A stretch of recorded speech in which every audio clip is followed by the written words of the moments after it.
Alright,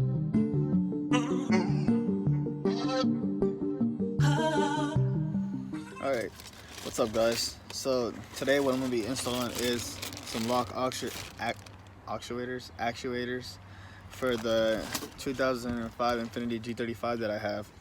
My lock actuators on both doors are actually going bad, so I ordered a pair of lock actuators, and here's the other one for both doors, and we're going to go be installing them today.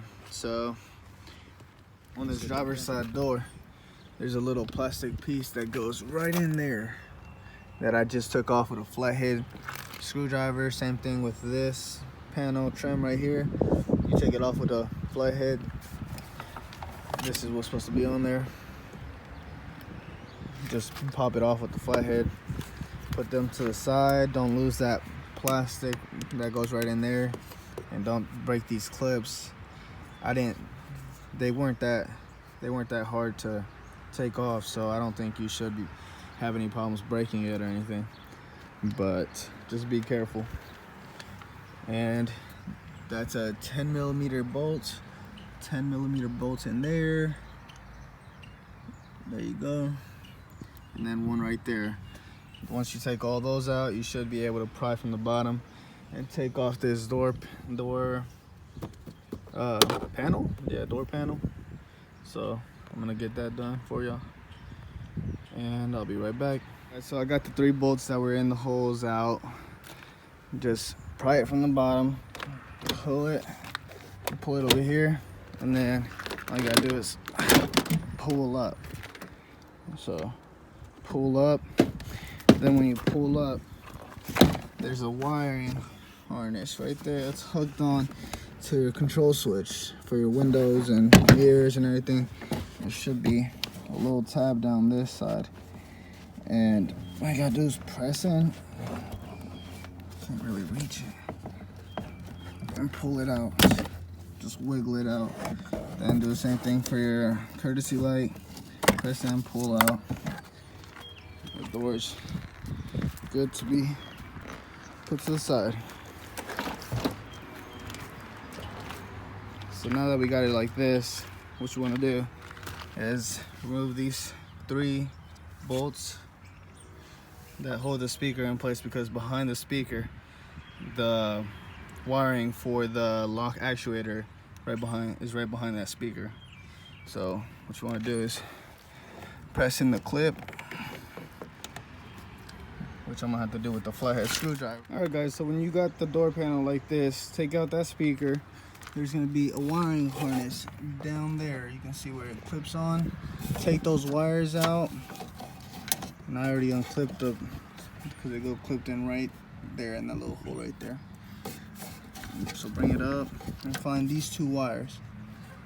One is gonna be your positive and one's gonna be your negative. So you connect the lock actuator to there. I'm gonna make an extension, run it through the inside, through this little hole right here. You can take these out, and there's a hole right here. And then I'm gonna mount it somewhere right here. But on the meanwhile, this top one right here that goes to this right here is your lock actuator one. You wanna strip the plastic off and then cut this like wire, cut that until there's a silicone one right under it. And I'll show you that once I'm done cutting all this off. Now I'm gonna be using a wire cutter, so I'm gonna clip these off until all this right here is exposed. So I'm gonna cut them off just like I did right there. I took that metal strip off. You can see some of that. Now there's like a silicone rubber clear one. You remove that one, and the one that's under it is the one we're gonna attach that lock actuator to.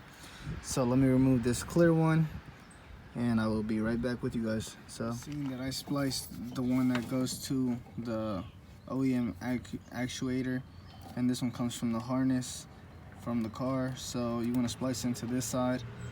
On the driver's side, you would splice into the right side, the wires coming from the right side of the harness.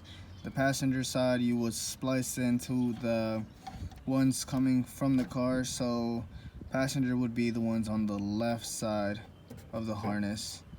And I'll show you guys that momentarily, but the blue one goes to the blue one on this actuator.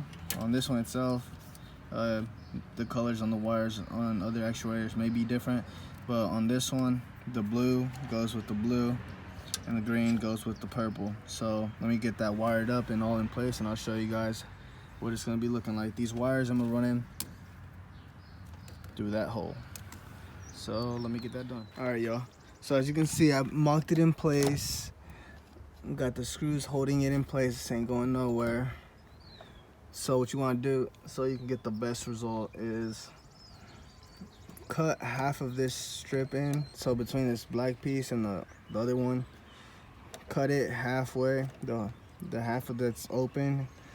Go all the way down to that little rod, the metal rod, not the wires, not these, not the plastic. Go down to that metal rod.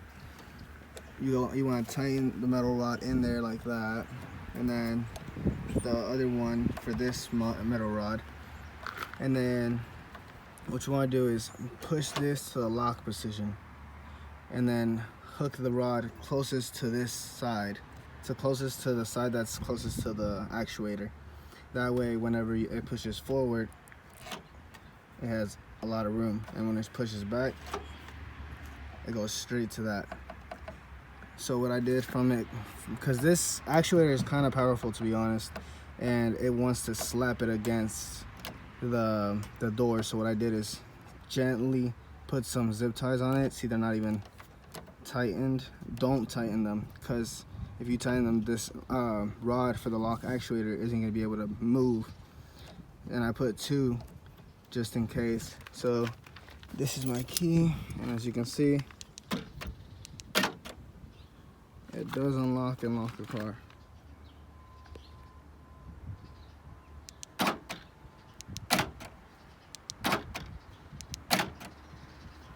So it's working. Just gotta do the same exact thing to the other side, and put the door panel back on. But I put the speaker back in,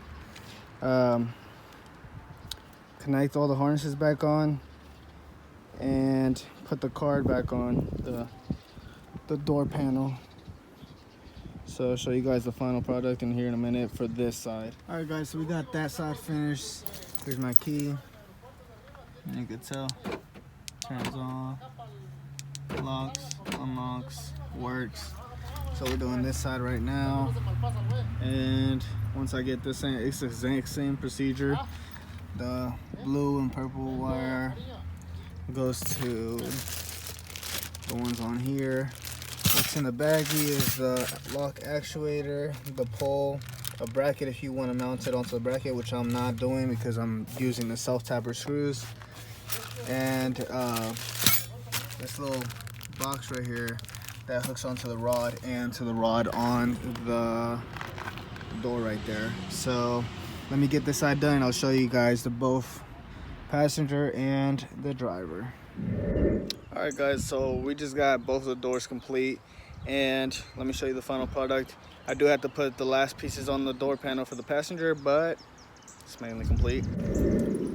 So this is the passenger. I put both of the bolts back in. The bolt that goes in there, I put the plastic piece back in there. This is the plastic trim that goes on this side. Just goes just like that.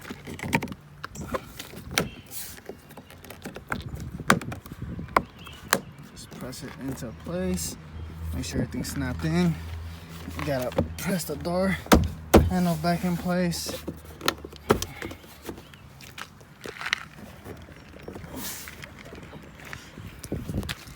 Make sure the holes align.